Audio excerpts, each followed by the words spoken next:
Just start off with, I fell in love with reading, and then tell the story.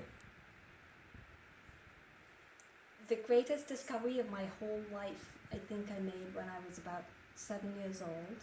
I was in my grandparents' house, my grandfather's house, and my aunt, my youngest aunt, had come from far away and had brought all of us cousins gifts. I have a huge family, and one of my cousins, who's very close to me in age, she's only about 2 months younger than I am, 2 or 3 months, was with me, and most of the time, when someone brought us gifts, they would always bring us the same kind of gift because we were both girls, we were both the same age, and all the rest of it.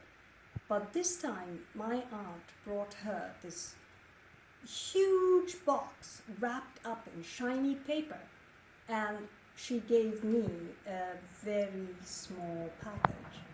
And in India, you're not supposed to open your gift in front of the person who gives it to you because that means you're showing way too much interest in what the present is and not in the fact that they gave you something.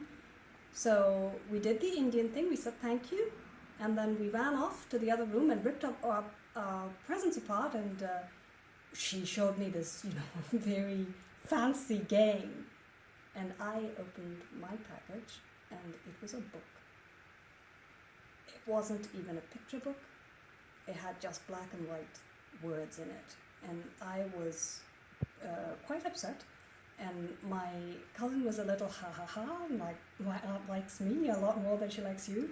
And of course I couldn't cry, because if I did cry, then I would have been known as a crybaby for the rest of my life by all of my cousins from until kingdom come. So I went off and I sat on the veranda, and because I didn't want to cry, I had to do something, so I started reading my book, and I think I just opened my book, and my aunt came over and must have seen on my face that I wasn't quite so happy, and she said, "Padma, your mother said that you read, and that's why I brought you this." And I said, yes, I'm going to read, and I'm going to read it now. So she went away. I was sitting there alone, and I can tell you the angle of the light. There was a breeze, and I can just see the neem tree leaves just sort of fluttering.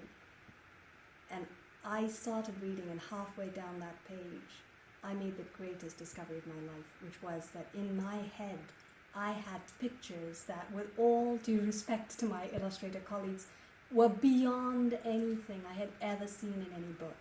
And I was making my own movie in my mind, and I think movies are all very well, we all like to go and watch them, but when you read a book, you are the director of that movie. You are the person who casts the characters. You are co-creating with the author. You are working on something, you're making something together, and you're making something unique. And I think that if you love your freedom, if you value that, then a book is just so much more than any other form of art to me, if I'm allowed to say that.